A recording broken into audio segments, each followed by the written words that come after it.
I'm joined by head coach Nate Oats. Guys, we're on the bus. So, Coach, if you could just make an opening statement just about the opponent, who we're going to play, a little about them, and then we'll go ahead and take a few questions. Yeah, I mean, obviously well coached with Coach Pitino. I just started watching their last game. I got their last 5 games loaded up on my computer, so I don't know a whole lot about them, but you can assume they're going to be well coached. They're going to play hard. We're going to have to come out ready to play. So, if we're fortunate enough to get by them, then, we'll either play against Kalen Smith, Maryland, or against Danny Early's group. Danny Early helped get me in the business, so I like to watch UConn when they're on. I've seen them play quite a bit this year, so they've got the kid bookmate that's probably going to be a lottery pick. So, we got a tough first couple games, but I think our guys are built for it.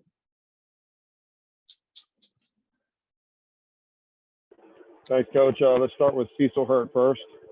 Go ahead, Cecil. Coach, I have 2. First, looked like Keon took kind of a hard fall, although he obviously came back and made the big plays. What are the updates on Josh? Did they tell you anything new today on Josh Primo and also on Keon?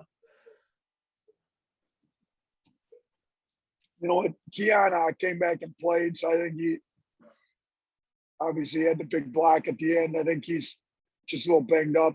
We're just gonna have to get him some rest in Indy. We don't play till Saturday, which will help. Primo dropped the crutches today, so he's making improvement. We'll see how he comes along this week in Indy. I'm hoping he plays this weekend. If not this weekend, I would hope if we can get to the second weekend, he could play by then for sure.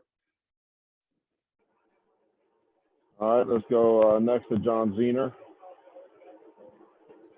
Yeah, Nate, when you take your first Power 5 job, you don't always know what you're going to inherit, but you inherited some guys who are really good players who also bought in, and then you've added some pieces to it. How good was the foundation the potential of the foundation you inherited?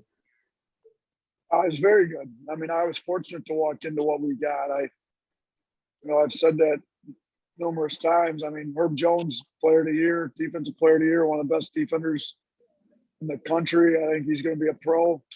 John Petty, one of the best shooters in the country. I think he's going to be a pro. Kyle Lewis was a lottery pick. And then they had some good complementary pieces. Alex Reese, that's how we want to play. So, those 3 guys, and then Kyler last year, those 4 guys all, we inherited from what was left to us. We came in, the cupboard wasn't bare. I was fortunate to get a good group of kids, and they had done a good job recruiting here. That's, a big reason why I kept Petway is, he's first off, he's a great guy. I love him, but initially, he had recruited most of that roster, and I think he's done a good job, and he's done a good job coaching them since we got here.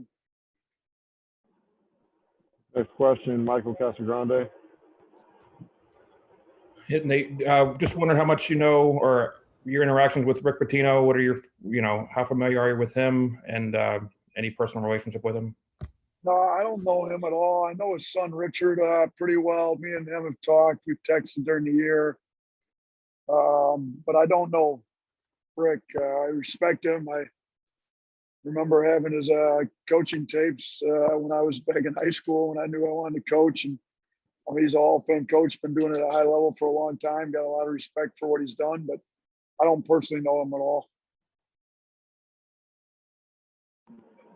All right, let's go. Looks like we got 2 more questions left, so we'll start with Drew DeArmond.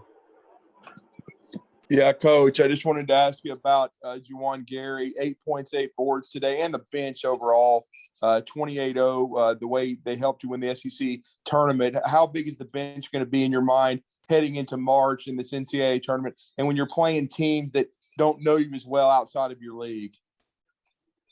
You know what? Juwan was huge. 7 offensive boards in 17 minutes is unbelievable effort, just energy. We don't win that game without all his offensive boards. We outscored him on the second chance points. And the bench scoring has been huge for us. Typically we'd have brought Keon Ellis off the bench. I think what do you end up with? I don't have a box score from today's game in front of me. What do you end up with? 14, I think. 14. So if you count him, who had been coming off the bench all year, and then Quinterly and Jawan, Rojas has hit big shots for us. Reese had a great game today. So I think our depth's enabled us to be, as good as we are this year. And it showed up today, and we needed it today.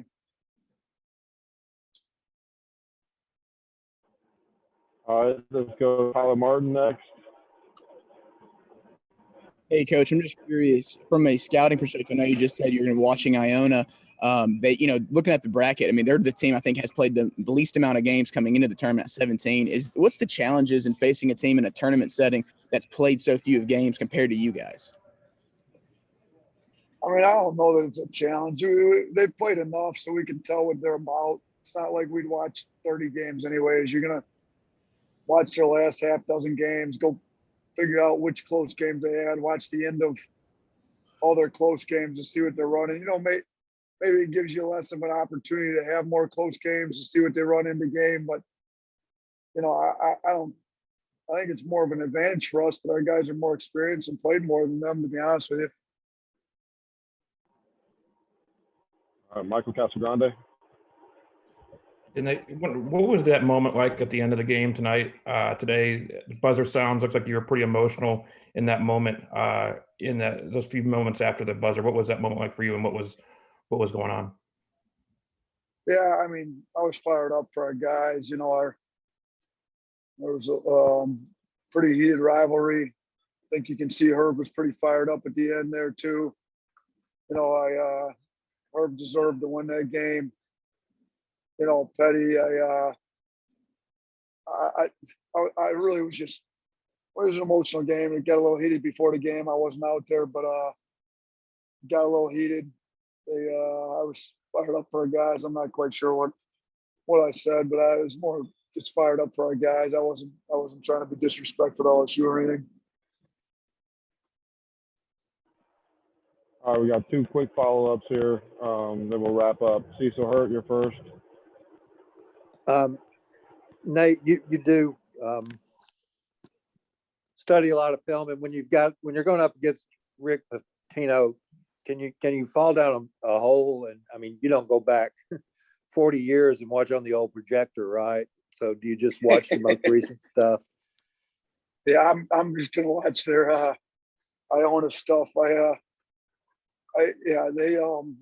I mean, he does a good job. He's been an NBA coach at Louisville, Kentucky. He's won national championships, but his Iona team's different than those other teams. I just started watching their Fairfield game from yesterday. I've got it right here on my laptop in front of me, but it looks like they've got some decent size. They've got some athletes. Gets them to play super hard. He's been known to mix up his defenses. So far in this game, from what I've seen, they've played all man, but I'm sure they've got the, we'll get to all that, but we got some time. We don't play till Saturday, but yeah, we're going to watch plenty of film.